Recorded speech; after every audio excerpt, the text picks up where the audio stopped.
Hey everyone. Okay, so after the insanity of this chapter, I really only have two questions. One, who the fuck is Emu? And two, can Emu even be defeated at this point? Let's start with the first one because obviously this is a question I've been asking many times over, and in some ways, like, this chapter, I think, really kind of put the heaven and hell allegory into focus. Like, Emu itself very much feels like the devil in a lot of ways. Like, in, like, the sort of devil of this universe, of the One Piece world. And it's, it really kind of makes me ask the question too of it brings in the question of the Lunarians as well, because obviously we know that the Lunarians are kind of an allegory for angels in heaven, and the Red Line itself, like, it is sort of like a heavenly place. So in this particular case, like, well, when thinking about the world, about the world's history, and more so the Void Century, like, how do the Lunarians and Emu fit into this, I guess, now is the question, because I'm I think it's basically a basic. I think the history in itself is very much like all the way back then. Emu and the Emu was basically cast out but by the Lunarians and sealed away. But then something, I don't know what, had awoken him, and then he took his revenge upon the Lunarians and forced them out of the Red Line, and wiped them out and forced them out of the Red Line, and then Emu itself, like became the new pretty much god, the new pretty much god in place of the Lunarians. And like with the reveal of this power of Emu being able to transform people into demons, I think it's also fair to say, I think that we now know how the at least an idea of how the of how of how the elders had gained their powers. It was likely through this sort of ability of emus in order to transform people into demons. That is how they gain their powers. Although, and that in itself makes me say that I think the elders are the ones who might have released who might have released who might have released Emu, whether on accident or intention. I don't know. Like, it's like there's a lot of pieces here that still need to be explained. Like, and kind of there's still a lot of pieces of history here that need to be explored and kind of revealed to us. But I think I'm getting more of a general sense, I guess you could say, of how of what Emu's origins might be, and the history that might be tied to it. But okay, let's ask the second question now. Can Emu even be defeated?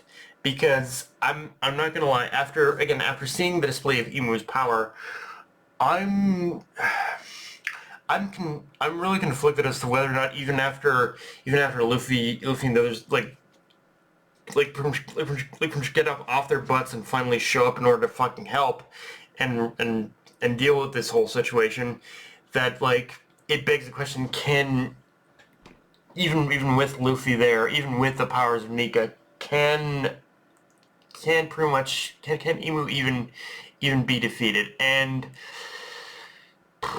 I'm that's where I'm conflicted, because I do believe that if we're going by the absolute allegories that we are with this whole darkness, light, devil, angel kind of thing, I think in a lot of ways, like, Nika is the perfect representation of an angel in place of the Lunarians. Like, it is like, Nika represents the purest definition of light, of light to Emu's darkness, and the idea of hopefulness over despair.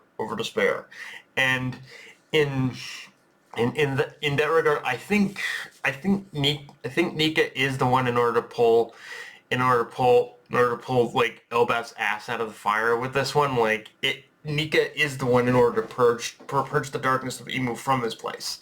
I do believe that that's going to be what's happening here.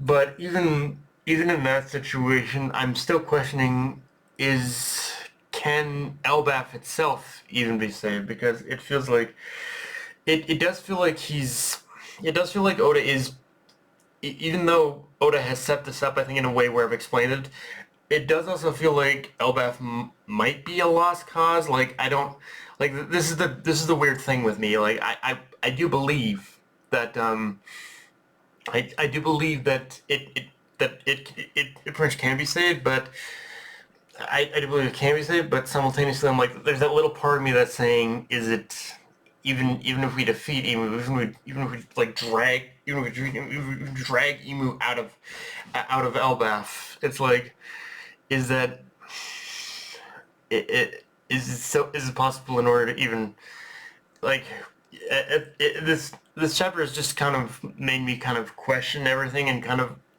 sowed a couple seeds of doubt in me as to whether it's even possible or not. I don't know. Like, I'm sure it is, but I'm still questioning if it is. um, Now, in saying that there's a few other outlier things to talk about, which is that, because which is to say that, hey, going along with what I just said, because the other thing about it too is we also, like, the children are finally free, but at the same time it's also like, how much is that really worth it how much is the children being free even worth it anymore? Because even though we freed the children, like, things are still going to absolute hell, kind of thing. Um, and also, now, in saying that, the other thing to talk about, I guess, is Sommers and the fact that he's still alive. And I'm not gonna lie, that's one of those things that's having me say, okay, like, the thing is, dude got cut in half, and by a pretty much technique and method, but by which kind of like renders their immortality kind of pointless. So it's like Sommers still being alive kind of has me questioning logistics of that, please, Oda. Like, he kind of got sliced in half with this said technique. So how is he still fucking alive? But I don't know. I guess he's still got a high resilience. I don't know. Like, it's just one of those things that makes me say, like, I like, I assume that there's a reason Oda is still keeping him alive, but it's like, yeah, it's one of those things where I think he should have died too. Um, and yeah, like, outside of that, like, Luffy, you need to get your ass. I don't care what you're doing right now. You need to get your ass out of the underworld, whether with or without Loki, and come fix this shit. Because, man, like, Luffy's been out of, like, it's that I understood it before, but now it's kind of getting to the point where I'm like, Luffy, you've been out of this situation way too long. You need to get your ass up there, okay? Up to the surface again in order to help this fucking thing. But and yeah, and I guess the other thing too is we see Robin also still pretty much still continuing in order to kind of get free, and I have to assume that that part is Oda saying that Robin is gonna find some way to break free, which in itself I think is his way of saying she's gonna reach the next step in some respect here. So yeah, just it'll what's gonna come from Robin getting free though? Like, is she gonna awaken Haki or what? Like, again, questions I don't yet have answers to. But yeah, guys, that's pretty much all I got for this review. If you enjoyed the video, like, comment, subscribe. Follow me on Blue Sky, Analyst Crunchyroll. Be sure to notification bell with the subscribe button, and just share it around, guys. Dark Knight of the Night signing off. Later, everyone.